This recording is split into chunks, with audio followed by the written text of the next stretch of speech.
Hello and welcome to the JackCast, the Swansea City podcast. I'm hosting it this week. I'm Stephen Carroll and we are joined by Matt Barocco. Evening, Matt. Evening, how are you? You all right?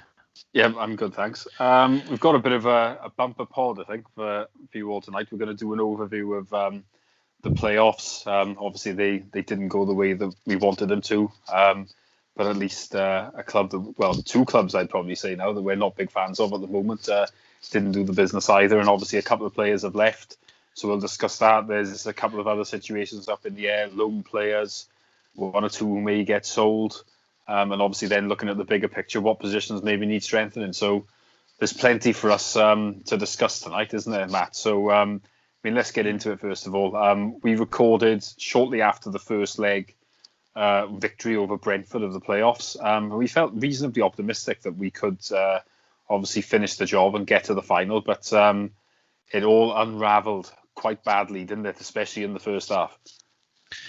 Yeah, I think over the course of the two games, I don't think any Swans fans will grumble about not progressing. I think it was clear to see that Brentford were the better team and the right team went on. But it was the way in which we gave them the goals, isn't it, in the second leg? It was lax defending, there was poor decision making, everything at the back was a calamity. There were question marks over Mulder, and rightly so. But at the same time, I think the defending in front of him was shambolic and didn't help him at all. It was too open. We got caught on a counter-attack from our own set piece at one end, which is absolute schoolboy. And another one with a free header 5 yards out from a cross. It's one of those things where you just think, oh, it can't get any worse. And every time Brentford came forward, they looked like they were going to score. So getting to a point where I thought, well, if we can get to half time here at 2, then obviously we know we only need a goal, and we did. So we thought, okay, that's fine. And we came out in the second half and exactly the same thing happened. So it was just disappointing the way that we early doors in the first half and early doors in the second half gave us a massive mountain to climb. Particularly great in the way Thomas Frank conducted himself in the weeks leading up to the playoffs and the playoffs themselves and the days in between the first and second leg. So I really wanted to do one over on him because what an odious twat that man is. Oh, horrible man. But I wanted, the evidence on these podcasts, I wanted Brentford to go up automatically. I thought, really like their style of play, really like the way they work, and they deserve it, and it's much better than the same olds of your Fulhams and your West Broms and stuff. And they would just, what they're going to do. They may survive a season or two and they drop up again. There's no real ambition. So I don't know, Brentford, try something fresh, try something new. And in the last couple of weeks, collectively, I feel like the footballing world has looked at this bullshit that's come out of that club and thought, wow, way to turn everyone against you in such a short space of time. I don't think there were many neutral fans in the end who wanted Brentford to go up, which is a massive PR own goal. But the better team won. It was just disappointing. I found we could have equipped ourselves better, and maybe, who knows, even though we didn't deserve it, maybe we could have been playing in that empty Wembley. Yeah, I think I certainly share a lot of those frustrations, really, wasn't it? I mean, obviously the first goal, it's our free kick, and then they've broken away and scored. It just felt like we were so out of shape, and I don't know why we would take it. We're in that position. We should have been thinking, right, we're 1-0 up here. We don't really need to chase a second goal stupidly. The priority should be making sure that we don't gift any goals, especially early on, and give Brentford the ascendancy. And unfortunately, that's what we did, wasn't it? Then obviously, like you say, with that first one, he had so much space. What says it all, really, was how desperate we were, is that Matt Grimes shouted boom as Watkins went to shoot.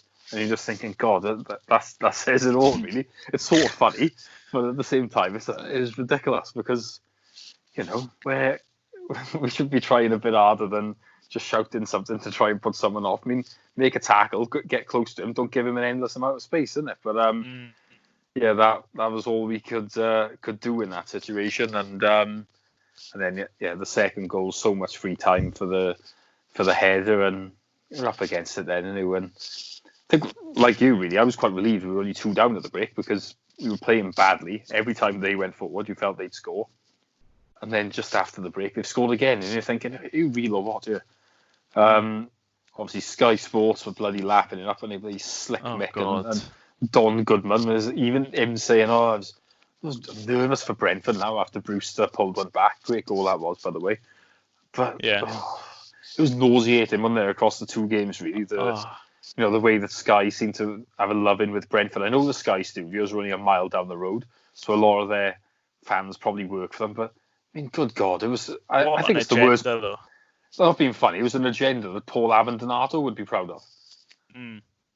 It was incredible. I just thought, they didn't even attempt to be impartial. It reminded me, there's a couple of occasions where it's happened previously. It was the West Ham end of Upton Park parade thing, which was nauseating, and also the when we came back from lockdown and Liverpool were playing. I can't even remember who their first game opponents were, on account of they didn't get mentioned once into the lead up. It was all Liverpool. I think it was Everton, wasn't it? It might actually, you might be right. It might well have been Everton, and it was just Liverpool.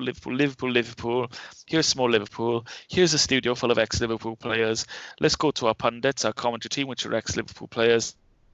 I know Sky is awash with ex-Liverpool anyway, but it is, when they have an agenda, there's no hiding from it. There's no attempt at being impartial, and we shouldn't be really surprised. But Brentford had it was Brentford TV, wasn't it? I thought I tuned into Brentford TV, to be honest with you, when I was watching it. It was nauseating, and I probably should have watched it with the volume off in the end, because listening to Don Goodman and Mick McCarthy talk about Ollie Watkins if the sun shines out of his bloody arse was just boring in the end. And the fact that they were happy and comfortable saying on air that they feel nervous for them is scandalous. Absolutely fucking scandalous.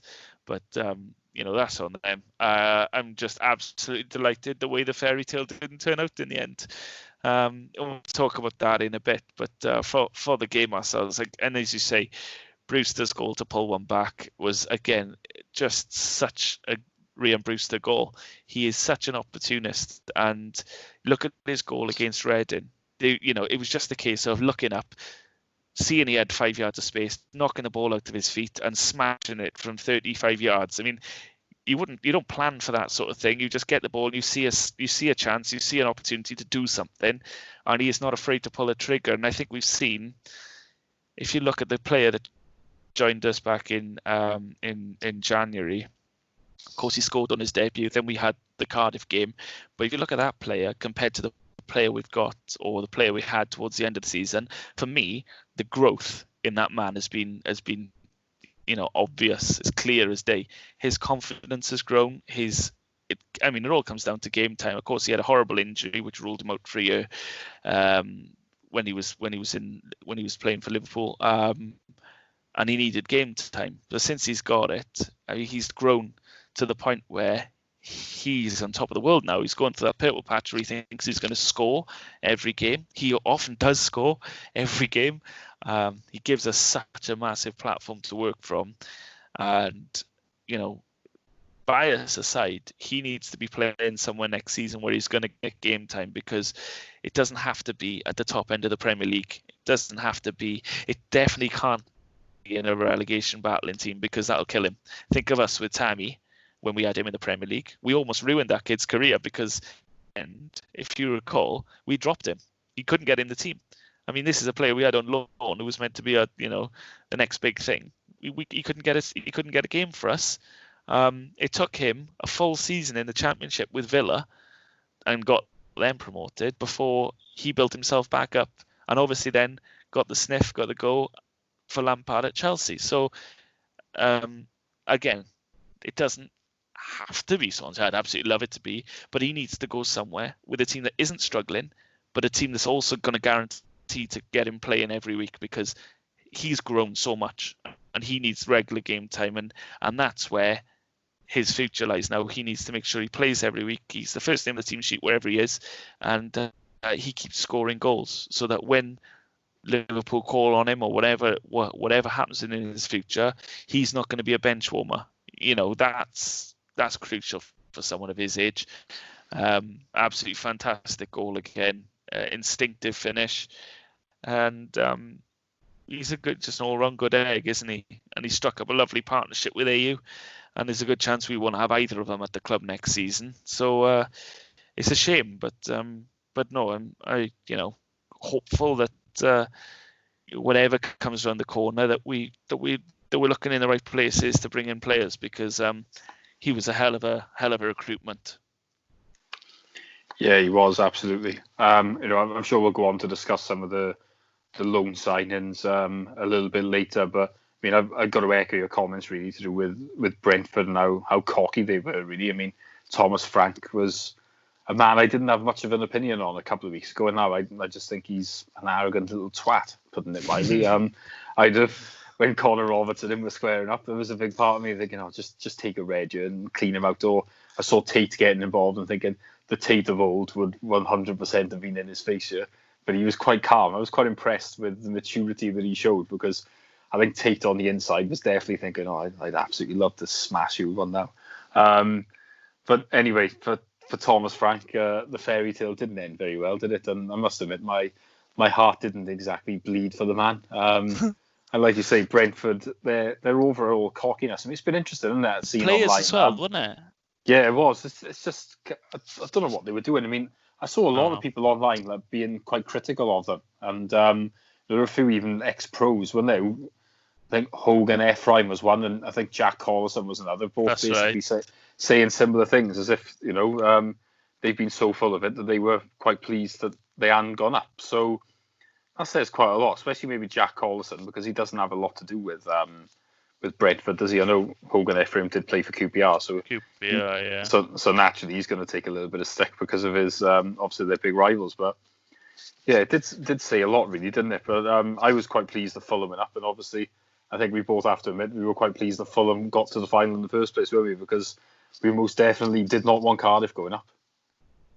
No, and to be honest, there wasn't as much of a payoff in it for me to see Cardiff lose at Wembley again, because when you're there 90,000 fans and whatever, when they lost to Blackpool, for example, what a glorious afternoon. It was just beautiful. And I love seeing Cardiff lose. It's a tonic which makes me feel I could have a really bad day, and watching them lose is, thankfully, it's very frequent, because it really boosts me. And they are, they didn't have any, and I maintain my belief that Neil Harris won't get a team into the Premier League, and no matter what the Cardiff-based Welsh media will tell you, they've got about as much chance of going up automatically next season as us, if not less, depending on how our recruitment goes, because they finished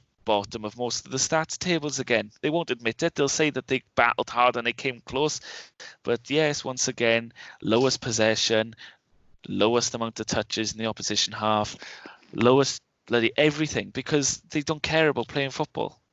I mean, no wonder that twice they've gone up, they've come straight back down, because they don't give a shit.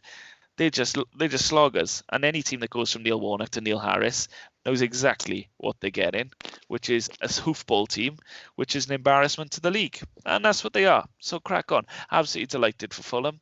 I said I didn't want them to go get promoted, but once the final four, the playoffs were decided, and we saw how Brentford acted in the first leg and the build up to the second leg, I absolutely didn't want them to go up. And so I think we already agreed, didn't we? The best case scenario here is for Fulham to do Cardiff and then Fulham to do Brentford, and that's exactly what happened. So yeah, we had a little bit of a downer after losing the second leg. Although I will say, Steve, I don't know how you felt. I didn't feel as down as I have previously. It never felt like we had to make this. This was more about the financial implication of us going up rather than the dream, which we had last time. I felt like we deserved it when we were doing it under Rodgers. I felt like it was right for us. It wouldn't be fair for anyone else to get it. Whereas this time, I couldn't believe we'd even made the playoffs. So I wasn't heartbroken. I don't know if you share that sentiment. Yeah, I'm similar, really. I mean, it was more frustration that you felt we blew it, rather than like that we actually deserved, or we're desperate to get in. I mean, because if we'd got up, I think we'd have taken a lot of hidings. We'd have come back down. There's no much fun in that.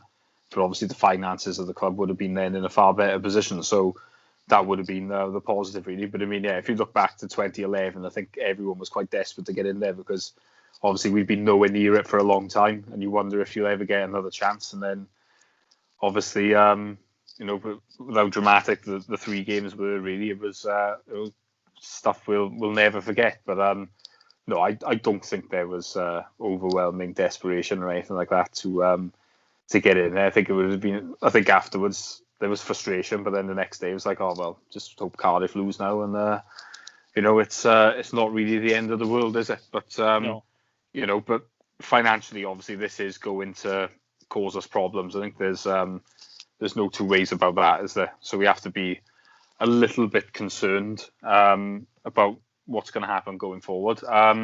Let's look at obviously some of the things that have happened since then. Mike van der Hoorn has left.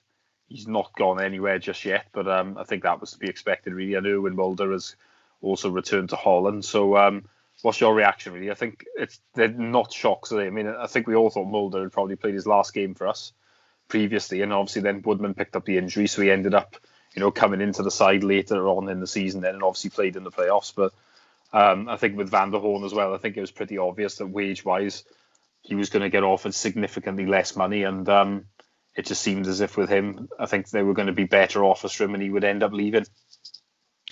Yeah, Van der Hoorn, I like him. We've always thought that he's perhaps that he was a player that would come into his own once we got relegated. Obviously, he had a while in the Premier League with us, but he's certainly been a leader since we come down, last season included. So I think as much as we'll miss him, he was always one we'd expect that would go once his contract expired. His wages were always going to be a big stumbling block, and there's other players at the club that we expect the same situation to occur to. He's kept quite quiet about it. He hasn't kicked up a fuss at all. I think it was probably known within the 4 walls of the club a long time ago that Van der Hoorn wouldn't be staying on unless we achieved the impossible and managed to get promoted, and we'd have probably done it then. But no, I don't particularly. I think he's replaceable. It's his experience and leadership we're probably going to miss a little bit more. But he's he's a good player, and he's obviously not at full fitness. We saw that in the last few games. But no, you make someone a very good defender, and we wish him well. Our finances dictate that we were never going to be able to offer him the sort of money he can command. And Mulder, I'm not sure what Mulder's on. Maybe he's another one of those who was on a Premier League wage, but simply put, we brought in another keeper this season when he was already on our books. So that needed to tell him all that he needed to know. Wasn't fancied here by the current boss, and didn't really cover himself in glory. He was the better of 2 poor goalkeepers last season, and I thought he was comfortably better than the other option, but for some reason Potter liked to mix it up every other week, so perhaps he should have got more game time last season. And now we've got Stephen Bender, who's just come off Player of the Year at Swindon in League 2. He'll certainly be coming back with a bit between his teeth. He'll be saying now, look, I know I'm at least a first team football league player. I need to be playing first team football in the league. If it's at Swansea, great. If it's not at Swansea, I need to be leaving, because keepers peak a lot later, but he knows he can do it now. Like Woodman, I think the news has broke that Newcastle want to sell Woodman rather than loan him out now, which immediately rules us out, because they want a return on their investment there, and we're not paying pennies. So I think Woodman's not coming back. Bender is going to be involved, and we'd be stupid not to exercise that option with him. You've got a player there who's at least worth, a look at, and fingers crossed he turns out to be the real deal for us, because that's a position we need to sort ready for next season with Woodman returning to Newcastle. So both players, obviously, it didn't echo any sentiments you say as well, Steve. But both players have served their purpose and they've done well for us. But no real surprises. Really speaking, of all the players that are linked to be leaving, I can't think of any real shocks there, Steve. Can you? No, I mean, obviously Nathan Dyer hasn't been mentioned yet, has he? Really? So I think we can assume he's probably going to go. That would be my inkling on that one, because it's been said that obviously they're going to offer new deals to Norton and to Routledge, and I think both of them are worth new contracts. Norton especially, you would think, because he's done very well this season, and obviously a bit of experience. I think if we've got him and Connor Roberts, I think at right back then you can't really argue at all that we're in a good position. And Routledge, Norton offers that versatility as well, doesn't he? He's definitely someone who can slot in other positions, which is, you need one of them, don't you? Yeah, that doesn't do any harm in some instances, as long as the price is reasonable. With Routledge, I think as well, I think he is worth keeping. I don't think his wages are going to be astronomical at all. Again, we do need some experienced heads, and I still think he can do a job even if he doesn't play much. And I think he'll probably have one more year and then retire and end up with a job behind the scenes. So, yeah, I think both of them are worth new deals. I don't think Nathan Dyer is, if I'm honest. I think it's time for him to go. He's been a great servant. Strange Swansea career, really, when you think about it, because you could probably divide it in half. The first half was brilliant. The second half, not so good, and should not have gone on as long, if we're being honest, but that's not entirely his fault. So we wish him well, don't we? I think Dyer, I hope he goes somewhere and can play, because I'm sure he's still got something to offer somebody, but it's just not here, which is a shame. I think he needs a confidence boost, doesn't he? I mean, I was chatting to someone on Twitter earlier, and I think he's a player who's always been based on pace. That's what he's got. That's what his trick is. And if he feels like he hasn't got the pace anymore, then he's a busted flush, and he's not even trying to beat men anymore because he doesn't think he'll get round them. So he's standing there with the ball. He receives the ball in wide positions, and then he stands there, toes it up to the defender, then takes another touch and passes it inside. And I just feel like, well, that was a waste of any momentum we had. And it's been such a while since I've seen Dyer. But that's my most recent impression of him, was he's never gonna, stand there, get up ahead of steam, knock it round the defender, and try and beat him in a tour race anymore, which is a shame, because when he did that, there weren't many better at him, particularly at this level. But old-fashioned winger, wasn't he? So I look at him now and I just think he doesn't feel, maybe if he dropped down to League One and got some game time with someone, he'd rekindle that he'd find that spark again. But no, he's one. There are players, of course, Steve, that we're inevitably going to be linked with selling. There's high wages still on some of the players there. We could talk about Andre, which is probably the biggest name that's going to be linked to be sold. Either way, he is a player that if we can recruit, we can get money for, which we should be able to get some money for, and more importantly, the massive wages he's on as well. He pays about 7 or 8 players' wages on his own, just because that's the contract he's on. Again, no fault of his own. Our stupid panic buy-in in the January before relegation. Is fabled now, isn't it, in Swansea folklore? We're still being hamstrung by it, but my opinion on AU is an odd one, because I didn't really fancy us bringing him back. He'd done nothing of note really at West Ham, and he proved that to me in the last 6 months in the Premier League. Then, of course, he went away for a year, so he was classic mercenary material. And I thought, oh God, I hate those type of players. You're just a walk-in paycheck. That's all you are. And then he comes back, somehow falls in love with Steve Cooper as he arrives, and and hasn't stopped declaring how much of a fantastic relationship the pair have. And he's had his best career in the UK, his best season in the UK, albeit at championship level, and is suddenly being linked with European heavyweights. It's a phenomenal turnaround, not just in his own personal career, but also in the fans' opinion of him, Steve.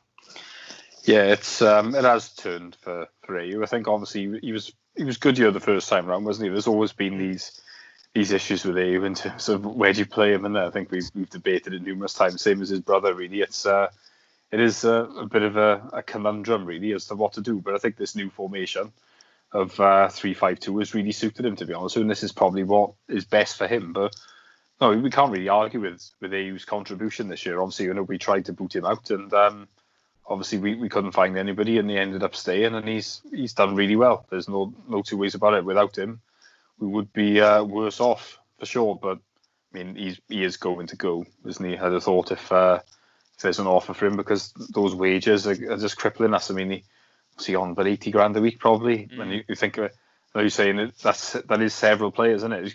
Like, I can't see anybody else here now probably on more than 20 grand a week. So when you think then he's on 80, I mean, that's at least 4 players, isn't it? Possibly more, you'd have thought. So, hopefully we can get some sort of a fee for him, even if it's 4 or 5 million. I mean, if we get that for him, then obviously get the wages off, then you're looking at about 8 million off the books. So, and obviously there's a 20 million shortfall from parachute payments for next year, plus whatever lack of income from gate receipts and everything due to obviously games being behind closed doors and everything like that. So there's no two ways about it. We've got to find money, haven't we? And I mean, the Rodon speculation has started now, hasn't it? With obviously looking at a rumoured $7.5 million deal from West Brom, which is a low offer. Well, it could get accepted though, couldn't it? That's the concern. I mean, if you look at what's happened here previously, obviously we've accepted worse than that, because before Hugh Jenkins stuck his nose into the Dan James deal, he was going to go on loan for 7 million, wasn't it? Even then, it wasn't a guaranteed fee. So yeah, it would concern me what we're going to end up selling Rodon for if he goes, because I can see if the Americans stick their nose in, then he could go for hardly anything. I'd have agreed with that before last summer's dealings. I think Trevor Birch has added a level of stability, and I do think, for all their faults, of which they have many, the Americans have finally held their hands up now and realised they have absolutely no idea how this round ball game works, and they just really just need someone to do their bidding for them. They have absolutely no idea or no business now. It's no British league business now, so anyway, and knowing how these negotiations work. The Dan James saga last season was a joke. I mean, we'll never truly know the black hole that we were staring in, but the relegation summer, where we were probably looking at liquidation rather than administration, judging by the reports of how horrendous our finances were.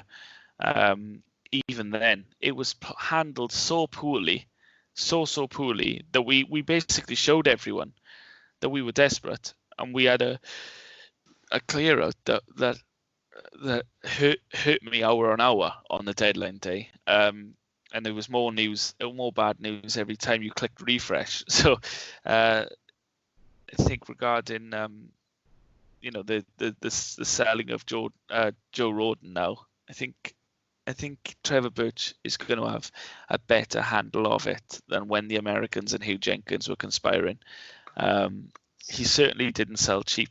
Well, he sold fair for Dan James and Ollie McBurney on the current market. Dan James having only had about 6 months of football, so to get potential of 20 odd million for him is good business. And Ollie McBurney, he'd made himself known as a player who could score goals in the championship level, but again, he'd not been a proven goal scorer above our level. So to get around 20 million for him as well is fair business. And he's done well. So it was good business all round. So I think he's Trevor Birch has got a very experienced head on his shoulders. He knows exactly what players are worth. And Joe Rodon, I think we were having a discussion a little while ago, weren't we, Steve? but he's got 2 years left on his contract. So we're not at last chance saloon with him. We hold all the cards. It puts us in a very strong position where we sit down with Roden and we see what's on the table. And if we don't get what we want, then we sit around the table with Roden and we try to get an extension to his current deal. And that gives us a year to try and hammer that out. And if we can't get the new deal sorted with Roden, then we know then next summer, then we sell then. But as far as this summer window is concerned, I feel like we'll sell him now because we know with the 2 years we've got the upper hand in negotiations. And if there's a room with 7.5 million, I can't see us entertaining it. I really can't. I think we know that bidding needs to start £5 or £6 million more than that, and then we can sit around and we can argue the finer details. But Nathan Ake just went to Man City for 41 million. Don't tell me there's no money in football. Yeah, I mean, I know clubs will be, tighter because of COVID and stuff, but football is still obscene. It's still absolutely obscene on the top table, and that's where West Brom are now. So they can plead poverty all they like, but if they want Joe Roden, they're going to have to play a hell of a lot more than that. Yeah, I think they are, or at least we think they are. But it's I said my concern is more not so much Birch. I think he would not want to accept a low offer, but you are sort of as well bound by what comes through the table, and also I suppose he could get overruled, couldn't he? That would be my concern. He really could, because we don't know how bad things are. That's the underlying truth. We do know there's a shortage, and if Roden is the only one we make any money from, then maybe we do have to accept that. I don't know. I mean, can you see anyone else just shifting money? I mean, Selena springs to mind, maybe, but not that much, because obviously he's out of favour, really. But he's someone that might shift money. I don't know if anybody else. Well, I'm not saying nobody else would shift money. I just don't know if there'd be the type of interest that we're after for the other players that we've got, really. Yeah, well, if we'd played this style that we've been playing the last 5 weeks for the whole season, then I'd be concerned about us keeping hold of Connor Roberts, because he's obviously a wing back, and we thought that at the start of last season under Potter, when he scored like 4 or 5 goals in the first couple of months or whatever he did. It was a great return, and obviously towards the end of this season, he's finding himself up and down the wing, getting in the box, getting on the end of things. He's won us a couple of penalties. He's got a couple of assists. He's got a goal or two. He's done everything at the far end of the pitch like you'd hope a wing back would do, and that's obviously his strength and trade. He is a wing back. He's not a stuck in the position right back, and that's what's hindered him. And he has had a poor season, as is most of the team, because the style of play and the formation or whatever was going on just did not suit what the players are used to. But this 5-3-2/3-5-2 is certainly something that plays into their hands. So I think we're safe with Roberts. I don't think he'd have lit it up for as long enough as people would have been taking interest then, if you like. Say if he'd done it all season, then maybe it's a different story. But no, I don't think there's many knocking on the door. As you say, we've relied heavily on loans this year, and our mainstays have been, you've got players there that are emerging. You got Ben Cabango, but I certainly don't think he's going to be subject of a big money offer so yet. But another good season under his belt, and who knows, he could be. So there's prospects there, but yeah, I can see Joe Roden leaving this summer, and I'm hoping I'm right in saying that Trevor Birch will resist any interference from the Americans.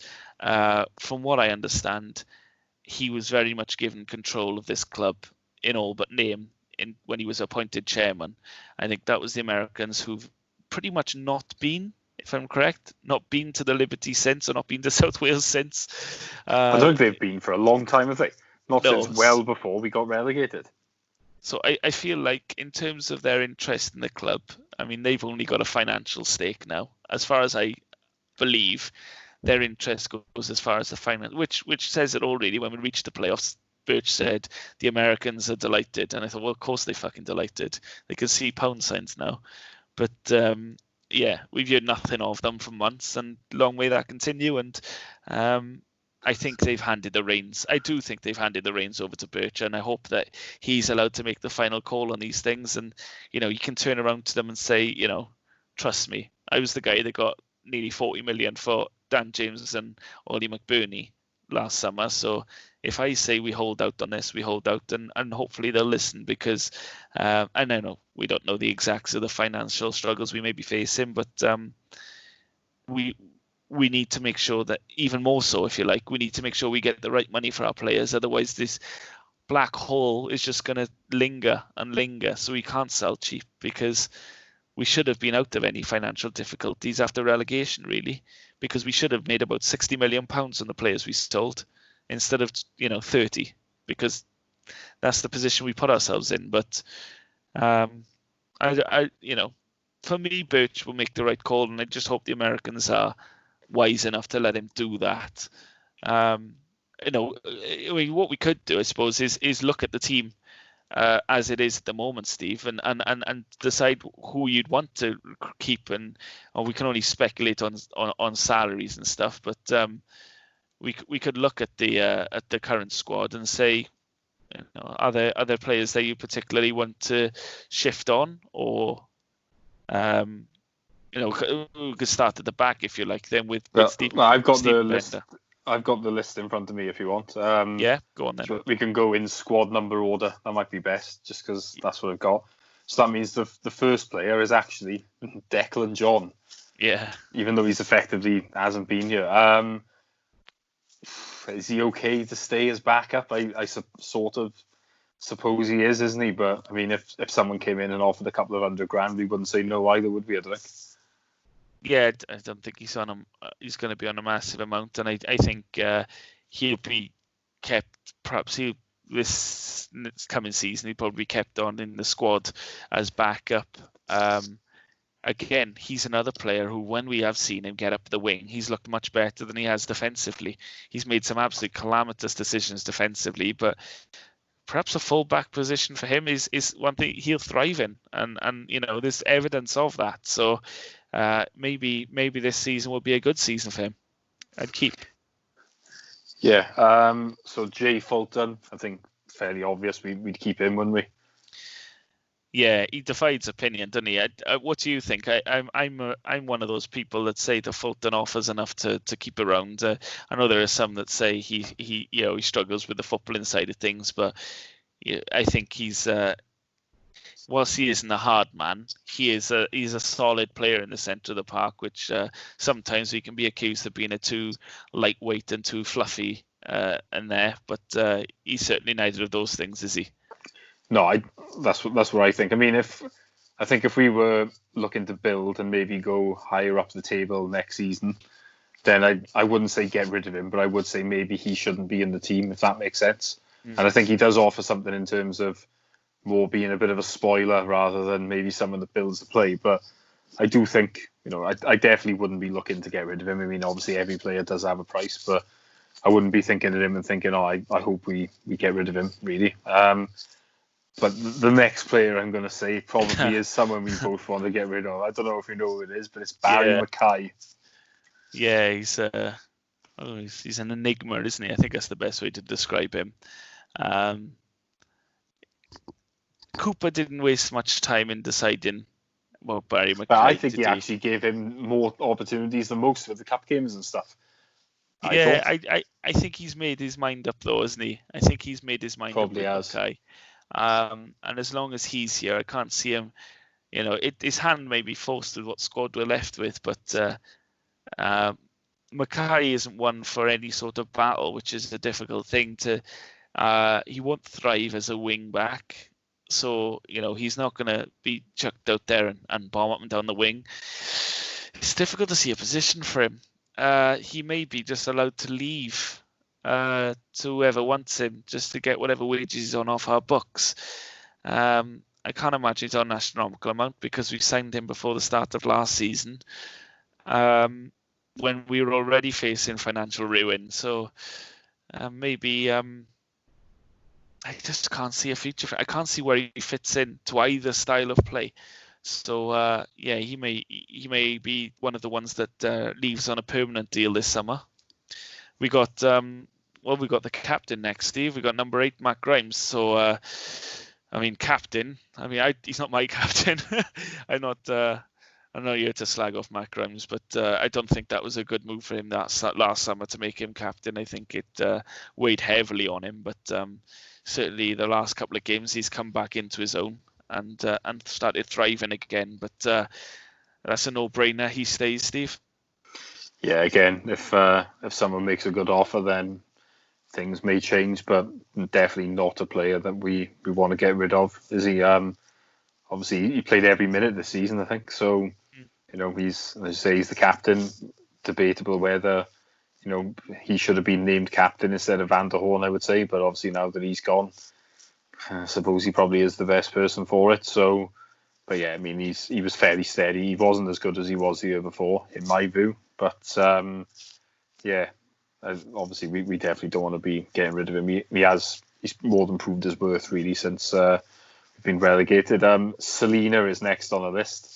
We've sort of discussed him briefly already, haven't we? So should we move on from him or not? Well, he's one, only briefly. He's one that is in one of the same positions as Mackay, where you feel like maybe Cooper's got his mind up on him. He obviously doesn't like him. He's wasted opportunities to bring him on games previously, but also as the added fact of he is certainly worth, a decent bid from someone who will have watched him the year before and seen what he's all about. And yes, he's fallen out with the manager, but I can't see why we couldn't get 5 million for him, because he's still very young and he's a quality player in his day at this level. And I think he and Cooper will never, be happy together, and maybe best for all parties if he moves on. But certainly he is one of those ones, Steve, I think that could attract a fee, which may lessen the burden again on what we have to do this summer. The other one coming up actually is another question mark over, which is Christopher Peterson, and another player that's divided opinion. What's yours?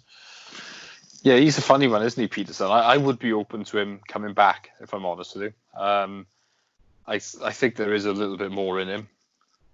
I think he's a bit unlucky. He didn't have a mass amount of chances, really. So he's a frustrating one, I think, because there's definitely something about him, but we didn't hugely see it. So, but I think we could consider giving him another opportunity. That's my gut instinct anyway. I'm not sure what you think. Yeah, I do. I think he's unlucky in the sense that he can do a lot of good things, and then he can make a slack pass that ends in an opposition scoring, which is harsh. But I think that's the side of his game. He just needs to keep switched on and not switch off, and cut that side of it out. But certainly in the few games he played last season, in some of them he looked like the only player who could do anything for us. He was here, there, and everywhere, and he was making things happen and taking shots from distance when the rest of the team looked completely turgid and out of ideas. So there's definitely a player in there, and if we can tap into it, then he'll be a great asset. And it may be a bit soon to get rid of him yet, especially because we might be left with a thin squad next season. I'd be keen to keep him on. Yeah, like I said, really, I'm thinking the same along the same lines. Dyer, we've discussed, haven't we? Stephen Bender. This is an interesting one, really, isn't it? Do we think he can maybe step up and be the number one? I think it is possible, and I do think as well when you're looking at the loan market, if we're gonna be limited on loans, aren't we? Should we be thinking Bender can go in goal and then we can use a loan elsewhere, which might be more valuable? I'm not against Woodman coming back, because I think he did well in general, but at the same time, do we want to hold back Bender? I think that's the tricky one. I think if Woodman comes in again, then we should consider allowing Bender possibly to go to Swindon for another year on loan. So yeah, I think this is a tricky one, really. This will be one of the more interesting things, I think, that could happen over the summer in terms of what are they going to be thinking, with the goalkeeping position. we'd be crazy to do anything other than give Bender the starting spot for me. We're not in a position. We haven't got a wealth of options as it is, and Bender is one that's just played a full season at Swindon, won their Player of the Year. So that he's top of League Two there. He's going to be brimming with confidence. He's got attributes to succeed in a lot more for physical league. Keepers sometimes struggle with the physicality, and he is very capable to deal with that physicality.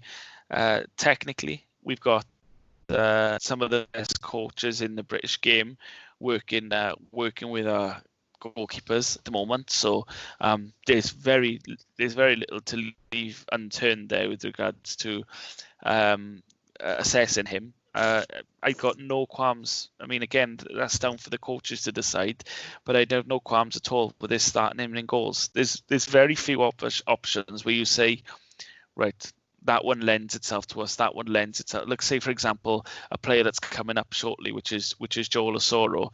You know he's coming back, but at the same time you're thinking, is he got it? Is he worth bringing back? Whereas Bender, he's a good goalkeeper. You can see that in his performances of last season. So this one's a given for me. If we sign another keeper, he's a player to challenge Bender, not the other way around for me. Okay, that's an interesting take. Up next is Joel Osoro, because there's no point discussing Routledge. We've already mentioned him. So I'm assuming you'd quite happily see the back of him, Matt. Yeah, there's a couple of players in recent times that have just felt like you've got all the ability, but you just haven't got a brain. And Joel Osoro is one of them. In fact, there's another player at the club which I fear has fallen down the same trap, which we'll come to in a little bit. But yeah, he had a great time in that. We watched that Sunderland documentary, and it was him and Josh Maja just banging him in for Sunderland, and creating all havoc, opposition and stuff. Of course, they ended up getting relegated. So I mean, it's not really a great end to that tale. But in terms of what he has in his locker, you could see on that he's a very good player, but he hasn't got the psychology or the brain power to know that he needs to A, run in a straight line and not run it out of play. B, to take on his man, he needs to knock it past him and run.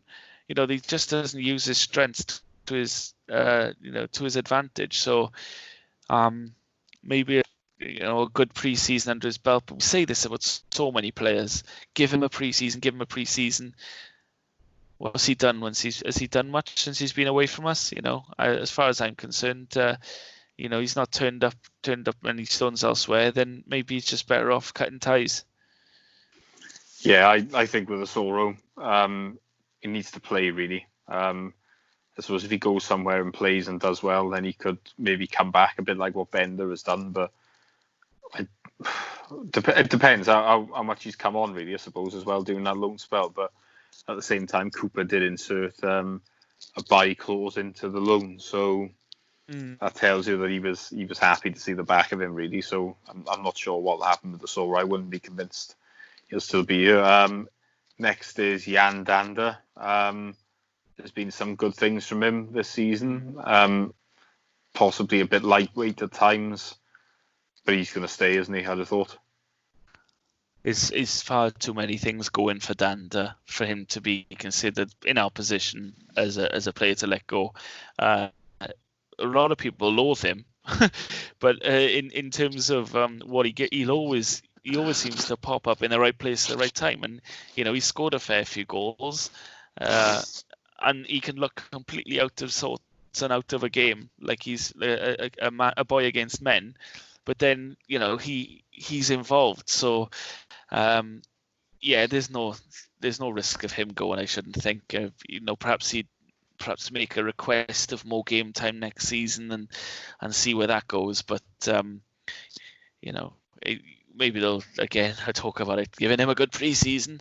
No, but see where it goes with him. I think he's still developing, and there's a player in there, no doubt. We've discussed Andreu, and almost certainly that he will go with the blessing of the club as well after giving us a fantastic season this year.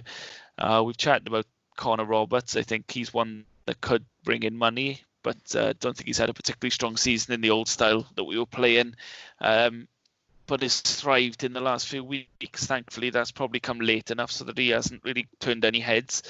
On the other wing, actually, Steve, a player who's done similar to Roberts, perhaps even more so, Jake Bidwell, who very much divided opinion prior to the change in formation and now is almost universally liked and is probably wins the Most Improved Player of the Year award when we do our awards podcast in a couple of weeks. Yeah, it did certainly seem to suit him a bit better than they're playing at wing back. So that's encouraging. Whether we'll stick with that formation next year, I don't know. It might depend on obviously how the transfers go the next few weeks. But yeah, I think Bidwell, no matter what, really was unlikely to move on anyway. But yeah, he certainly improved once the formation was changed, so that's good. I mean, as you say, Connor Roberts could fetch a fee, but I think it's unlikely that he's going to go anywhere. I think George Byers, who's next up, again, he's going to stay. He probably wasn't as effective this season as he was last, when he certainly looked better when he came into the team during the back end of the year before under Graham Potter. But I think he might be a bit frustrated, really, because obviously he was sort of frozen out a little bit, wasn't he, during the after the lockdown? But he's not going to go anywhere, is he? No, I don't think so. And he hasn't really put himself in the shop window this year either. There was talk last season under Potter when he was changing games and stuff that maybe a move to Scotland to Rangers or whatever might be on the cards for him and stuff like that. And those sorts of conversations are being had. They're certainly not happening at the moment. Yeah, he needs to, again, maybe this change in style will suit him as well, because one thing I'll say is none of these players are going to be linked with teams, because a large part of the season we were playing such a turgid, immobile style of play that no one could express themselves. And this new style is forcing players into movements and creating space just because of the way it's set up. You've got Roberts and Bidwell that have to get up and down the wing because they're providing the width. And obviously with AU off, Brewster, etc., that was giving us mobility up front. It allowed Matt Grimes to spray the ball left and right to pick out the wing backs. And it created this fluidity amongst the team, which was always moving. And someone like Byers would thrive in that. He certainly did not thrive in the static play that we've been doing for the majority of the season. So for him and for the Swans, I hope next year we keep playing the same way and he comes out of his shell and has a better year. Next one is a youngster that's featured on the bench a couple of times and getting a bit of sniff now around the first team action, which is Rashesh, Steve. Look, he's had very little to see of him so far, but in terms of he's well thought of in the youngsters, has been involved around the first team recently. So he'll be one I'm sure that's been kept on and nurtured for the coming years.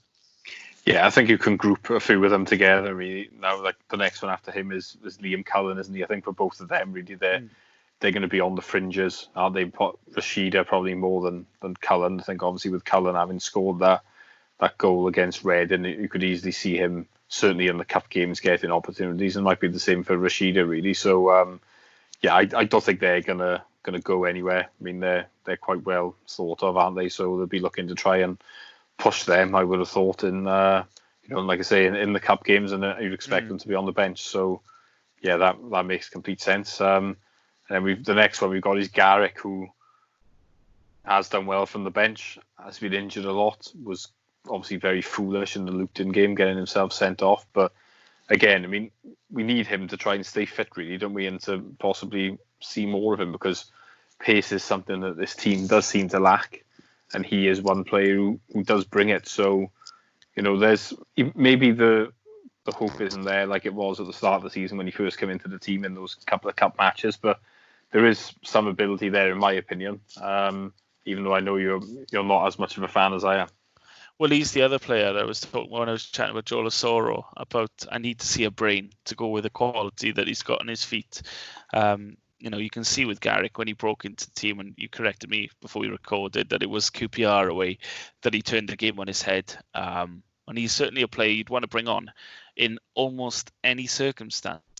You'd want him to come on to attack teams if you were losing, to try and break into the final third. Also, you'd want to bring him on if you were winning to turn the tide if they're coming at you like QPR were, and you go up the other end then, and you've got giving them something to worry about in defence rather than just coming at us and at us and at us.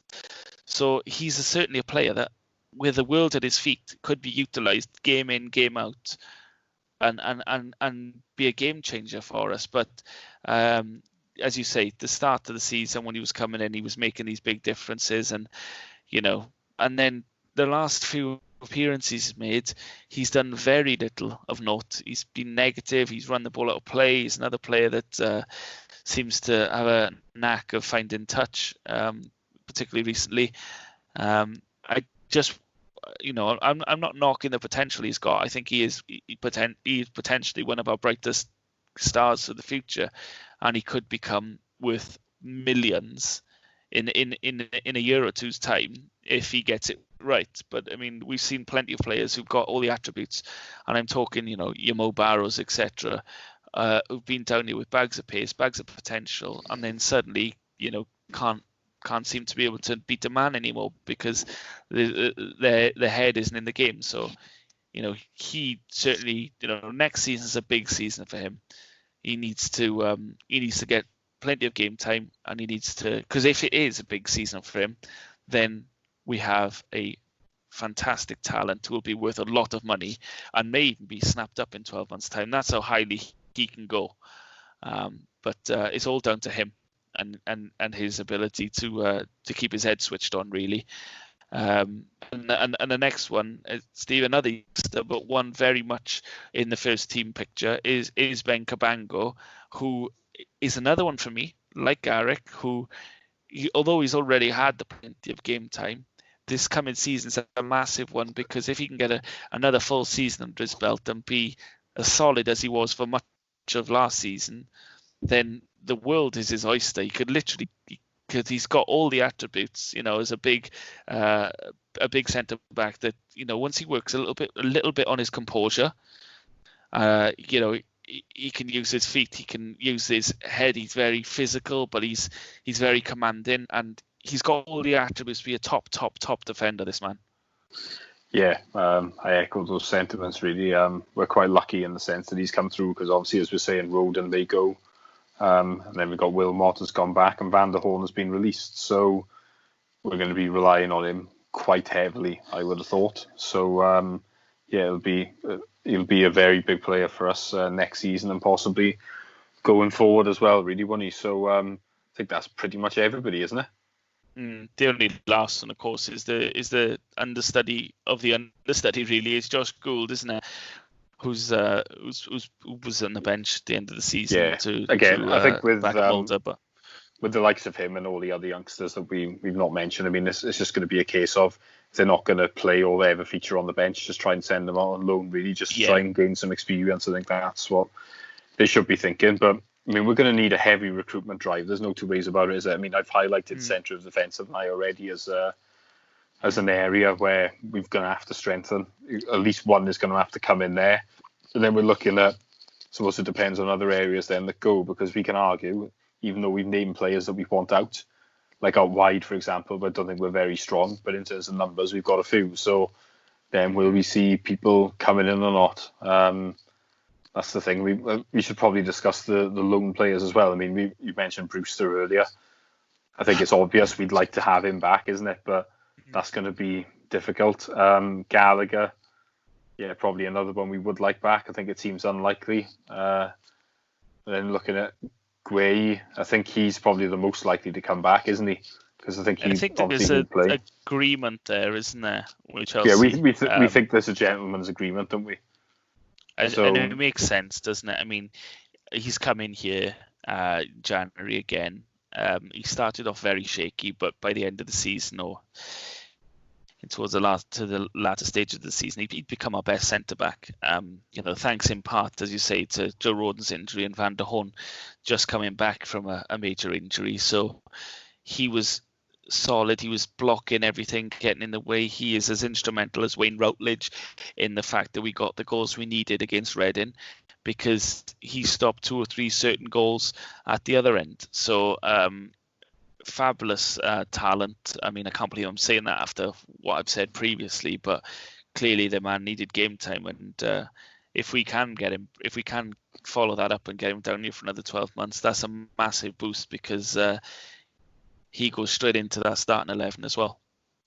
Yeah, I think to be fair, he's proved quite a few of us wrong. I'd be one of those people as well, because he didn't look great, did he? If we're being honest, early on, but credit where it's due. Maybe it does take players time to settle really and maybe grow, and that's what we saw with him. So now I think it's pretty universal, isn't it, that most of us would like him to return next season. Obviously you discussed Woodman earlier, didn't you? And then we're looking at Kalulu. I don't think anybody would be too fussed on him coming back. It didn't really work out, did it, to say the least. And then was there any other loans? Because I'm sure we had. We had Wilmot, of course. He's gone back, isn't he, after his injury? Yeah, of course. He's the other one. I think with Wilmot, it's unlikely, isn't it? Because Watford have come down. You could see them selling 1 or 2, and him then being in the team, couldn't you? At least I can, anyway. Yeah. It's not something that, like you say, Bruce and Gallagher here to the end is someone that you just hope that. I think Gallagher, we've got no chance with, from what I gather. Brewster is an interesting one, because he seems quite keen. Klopp seems quite open to the idea, but when they sit down and decide where he goes next season, Swansea will just be one of the names on the piece of paper that they're mulling over. We've probably got something like a 20% chance of landing in for another year. I mean, there's better chances than we thought we might have had, but I think our chances, based on the fact that he's guaranteed to start here every week, it's at a good level, the Championship, of course. He probably still needs a full season of guaranteed football under his belt, and he really, really likes playing under Steve Cooper. So I think we stand as good a chance as anyone in this division. And then obviously you have to look up a division or abroad if they opt not to send him here. So I think we're in the mix. But no, with the likes of Wilmot, he'd left a little while ago after getting his injury, and he's already done his goodbyes and his thank yous. And if their option there is there to bring him back for another season, I'm sure we'll look into it. But as you say, circumstances mean that he'll probably be utilised by his parent club. Yeah, like you say, I think if he's coming into our division, I think there's a good chance then, but he could well go higher, couldn't he? I could see him at somewhere like Leeds, to be honest with you. So, yeah, that's one of those things. He won't get in front of Bamford, mate. Let's be honest. Come on, is absolutely obsessed with the fella. I think he'll be in that team somehow if they go up. So, I mean, let's. We had a few questions on from some of the fans on Twitter. So thank you all for them. We'll go through them now. I think we probably covered a few of them. Reece McMillan asked potential free transfers we can sign. Now, see, Daniel Ayala has been mentioned, hasn't he? He's been released by Middlesbrough, the centre half. I think that would obviously that's probably a reasonable deal that we could look at. I'm not sure massively on the amount of free transfers that are available at the moment. I'm not sure what your knowledge is like on that, Matt. No, this is the sort of thing that kind of rears its head towards these dates, isn't it? Maybe if we did the podcast, or when we do the podcast next week, we'll have a clearer picture of the release lists and stuff like that. Obviously, the odd season that we've had, people have been playing on, signing contract extensions to see us through to August, September time. Then we've got the adjusted summer window. So it's in the next week or so, as the season has finally come to a close now, that we'll see release lists and we'll see players that are being let go. I don't think we're quite in a position to answer that question yet, because players are still tied to clubs. Like, for example, we're chatting about the likes of Nathan Dyer and whether they're not going to get a new deal or not. At this point, we still don't know. So, I mean, our own release list is kind of not quite clear yet. So once it becomes clear how people are playing the market and what's going to be available, that's certainly a question we'll be able to, perhaps we'll come back to it in a week or two's time. But no, it's certainly one we need to look at. Ayala was one that was mentioned. That would actually fill a nice hole as an experienced centre back that Van der Horn leaves, of course, which is something that we were discussing a little bit earlier on about needing to replace that experience. YNWA Lewis has come in and said, "Are you guys now Cooper in or Cooper out?" He's got a two-parter here, so we'll answer that one first. Steve, well, I'll let you go first because it's a bit of an odd one now, isn't it? Yeah, I think from my point of view, I was the case of maybe Cooper should, I didn't think he was the right man. I wouldn't have booted him out before the end of the season, but it would have been a case of not sorry to have maybe seen him go. But now I think that the way that we did end the season, that I'm obviously not Cooper out anymore. So I still have some doubts about what will happen going forward, but no, I'm not Cooper out. Put it that way, and I'm assuming you probably changed tack as well. Well, we were discussing before we started recording, didn't we? And we always followed that with was Cooper out because the football is turgid. He doesn't seem to be able to change a game, and the results are dried up. So if you're not getting entertaining football or results, then what are you getting? And where is my 500 quid going? So it's really not something I wanted to see us go down that route for. Of course, they're all dependent on the fact that we were playing turgid football and we weren't getting results. So if the football is suddenly turned, whether he's lucked upon it or whatever, if the football's now becoming entertaining and the results are coming in, which they were, which propelled us into the unlikely position of getting into the playoffs on the final day, then I've got no beef. I've got no issue. My issue is with the football and the results, and both of them in recent weeks have changed. So provided he's prepared to carry on down this route and he's seen the light, and as I was saying to you before we started recording as well, Steve, he's inexperienced enough to not be set in his ways. I hope he's the sort of guy who's willing to be open-minded to maybe realizing what he stumbled upon here and say, well, actually this worked better for me and my team, so I'll take this going forward. I used the example earlier of saying if you appointed a Mourinho figure who's been doing it for years now, what you're getting. He's never going to be playing open, expansive, free-flowing football because that's not him. He is stubborn. He is set in his ways, and that's what he does wherever he goes. He's taken a very expansive, exciting Tottenham team and turned them into quite a boring team to watch now.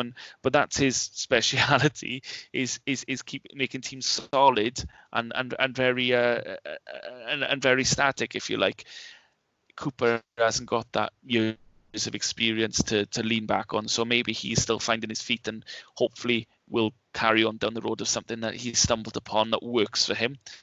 And if so, next season may actually be an enjoyable one from the off and carry on through the season. So I hope that's the case. I can't call myself Cooper out anymore because he isn't the Cooper that got me into the Cooper out position in the first place. So the second part of that question is that if all the expected players leave, do you think some experience is needed, even if that means loaning in an experienced player, which is something we were discussing when we were chatting about Ayala and losing Van der Horn and stuff, and of course another one being Andre Ayew. I think we all agree, don't we, Steve, that we need to get the right mix of youth and experience in there.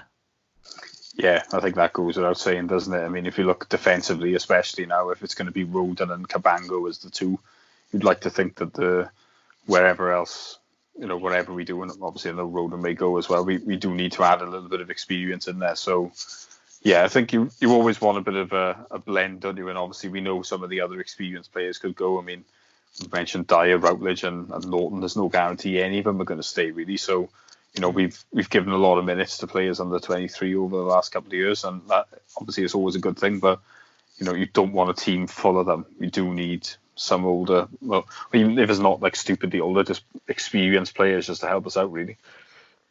Yeah, definitely. I do think, as reluctant as he's been to use his older heads, when he's forced into a corner like he was against Reading and he's brought in Routledge, I think you get to see then sometimes, even though you want to see young, vibrant players running themselves into the ground and creating opportunities, sometimes you see the clever players, the players that have been there and done that, like Routledge, who by all accounts, looks like, having tweeted the other day, looks like he's going to sign an extension of sorts. We're expecting that to be made official shortly. And if he does, then I think we agree really that he's probably one of the old heads that we wouldn't mind staying on for another year or so, which would be good for the experience matter as well. Kevin Wickham says, Steve, what low knees would you like to come back next season? Now, we just discussed this, didn't we? If Woodman doesn't return, will Bender be our number one? Well, I think I'd like Gallagher Brewster back. He hopefully does come back as part of the deal. Kalulu and Wilmot, I don't expect to see again. And yes, to the Bender question, yes, I think I can see him as our number one next season. What's your take on it? Similar to you, really. I think, apart from Kalulu, I think all the lone players did offer something. So, I wouldn't turn down any of them coming back. Obviously, Brewster probably being the main standout one, because getting the goal scorer in is very difficult at times. And obviously with AU probably leaving as well, it's even more vital that we get a striker in on loan, I would have thought. But yeah, I think all of them have, apart from Kalulu, really, are ones I'd have back happily. But as you say, Wilmot, I think it's unlikely now. He's probably going to play, isn't he, at Watford, for example. Then we don't know with Woodman. So it's, we're open-minded on it, but I think the others all definitely played a part in some of our success. So yeah, I think those guys, if any of them come back, I wouldn't really complain too much. No. Timatron, well, I think we've already answered yours, mate. If we said he's asked about a review on the remaining squad and your thoughts on who's capable and who isn't, who would you like the Swans to move on? Well, we've probably discussed that for 15-20 minutes, so hopefully you've got your answer in there. And in fact, the same goes to Baron Roderick as well, who says, I'm sure it'll be discussed regardless, but what players you'd like to stay and which would you like to get rid of? Cough Mackay. I think we've made our opinions known on that, and again, yeah, I'm sure you'll have found your answers earlier in the podcast anyway. Yeah, this one's a bit of quite an obvious one, really, Steve. But how crucial is the transfer window this season with a potential exodus and influx of players? Well, we'd be stupid to say anything other than this is absolutely vital, wouldn't we? Because our whole future in this division and beyond this season is based on how well we work in the market this summer. Yeah, it's huge. There's no two ways about it, really. We're going to be short of players and short of quality, so it's going to be very challenging getting the players in that we feel we need without any money. So the loan market and the free transfer market are huge, but we're not going to be the only clubs looking in what will be a very, very crowded market. So it's vital, really, that we've done our homework, and I'm sure Andy Scott has been looking, casting a net far and wide, and hopefully we can, get the players in that we need, because if we don't, we could be in a bit of trouble next season. So yeah, it's a very important summer. There's no two ways about that. It's interesting, actually, that given all we said previously, that we might actually have the best man in the managerial seat then for this summer transfer window, given that we're going to be relying so heavily on, as the next tweet says, actually friends that we can get. Nick said, how concerned should we be? Then Trevor Birch has stated previously that if we didn't get promoted, then we need all the friends we can get. So yeah, Cooper being the manager, we might hopefully stand us in good stead there, because he appears at least to have a lot of friends at the top table, Steve, that are prepared to give their most prized possessions to him. Yeah, we should be concerned. There's no two ways about it, because the challenges to every football club are quite big at the moment. But like I said, we knew we were going to be in trouble regardless of it financially. So yeah, we are going to need friends, and like I said, we probably do have one or two in high places, so that is a positive at least. Yeah, and I think that's it then from all the tweets that have come in. So thanks for those. We'll be doing this as a regular thing now, to give you an opportunity to have your say on what you want us to discuss in the forthcoming podcast, because sometimes we'll chat about stuff and you'll be like, oh, well, what about so-and-so? So it's definitely worth keeping this up, and you can just give us a poke and remind us when we need to be discussing certain things. But keep an eye on Twitter. Our editor, producer guy, I don't know. We need to give him a proper title, don't we? But Danny J is the guy now running our Twitter account. We've let him loose with the password, God help us, and he's going to be tweeting on our behalf now, and hopefully stir up some discussion points over the next couple of weeks and months going ahead. So again, keep an eye on Twitter. We'll be a lot more active on them now, on that platform now to get some engagement and see what you guys think. There's actually a few ideas which we've bandied about. Let us know what you think of these as well, because we've discussed the possibility of getting some form of feedback, whether it be fans on the pod or whether we get pre-recorded messages played out on the pod. We're working the technical side of it out. We're trying to discuss how we're going to do that, but a few things that are in the pipeline ready for next season. Hopefully we'll be able to utilize one or two of them. And Steve, hopefully the JackCast gets another refresh over the summer. But, yeah, I mean, we've said, haven't we, as well, we're going to do a season review next, so I'm sure right. we'll cover other stuff as well then. So if anyone does have stuff they want us to discuss, just send that in, and we'll do a segment at the end on that, I'd have thought, won't we? Yeah, definitely. And I mean, at the end of the day, we'd like to think we're quite versatile with what we only want to do, what people want to listen to. So if you've got any ideas and you wish we did X, Y, and Z, then let us know, and we'll be more than happy to accommodate it if we can, and bring it in. We're always looking for new angles and stuff. So have we got anything else on the agenda for tonight's pod, Steve? Are we done?